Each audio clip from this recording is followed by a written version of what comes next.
In the small, bustling village of Green Hallow, the sky was often filled with the chatter and cawing of birds. Among them was Charlie, a strikingly clever and observant crow. Charlie was known throughout the village not just for his striking midnight black feathers, which gleamed with hints of blue in the sun, but also for his remarkable ability to mimic sounds and voices. One day, a troubling incident took place in Green Hallow. A valuable heirloom, a precious, intricately adorned brooch belonging to the mayor's wife, had vanished during the town's annual harvest festival. The town square, which only hours ago was filled with laughter and cheer, now buzzed with whispers of suspicion and accusation. Charlie had a secret to share. He had seen the bright gleam of the brooch grasped in the beak of another bird, the sly magpie Molly, who was known for her fascination with shiny objects. As much as he wanted to voice what he knew, Charlie hesitated. Magpies and crows were not known for getting along well, and Charlie feared that exposing Molly might split the fragile peace in the skies. Nonetheless, as the chatter among the townsfolk grew more restless and accusative, Charlie felt a weight on his wings. That evening, just as the sun dipped beneath the horizon, Charlie gathered his courage and flew down to the mayor's garden. A small crowd had formed as the townsfolk lingered with the hope of the brooch's return. Perched atop the stone fountain, Charlie took a deep breath, and in a crystal-clear rendition of the village's crier, he made his announcement: "Molly, the magpie, took the brooch."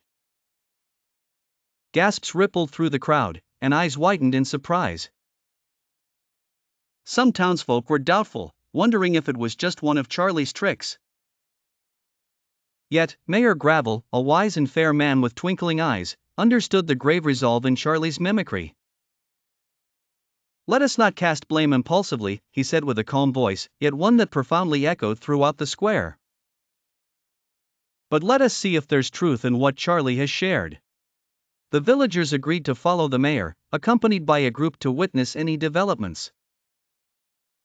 Up in the crown of the tall cypress tree near the church, Molly was perched, her nest filled with twigs and bits of sparkle. The townsfolk, keeping a respectful distance, let the mayor inspect the nest. As Molly chirped defensively, insisting her collection was just her own treasure, a glint caught the mayor's eye. There, beneath a bundle of twigs, lay the missing brooch. Despite the evidence, the mayor addressed Molly gently. "All shiny things aren't meant to belong to us, dear Molly. Sometimes they're not just beautiful, but precious." Molly, humbled, nodded slightly, the realization setting in. "Charlie, I commend you for your courage," Mayor Gravel proclaimed, waving the recovered brooch. "Truth may not always be easy to share, but today you helped us to unite once more in honesty." The crowd, once tense and uneasy, erupted into cheers, and Charlie was hailed as a hero, not just for what he had revealed, but the way he chose truth despite the fear of consequence. As for Molly, she learned that although battles are fought not just with strength but with truth and understanding, her place among the villagers was, while cautiously watched, intact.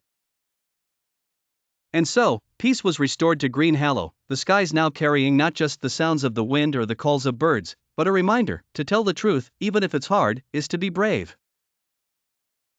And in bravery, community is strengthened, one small act at a time.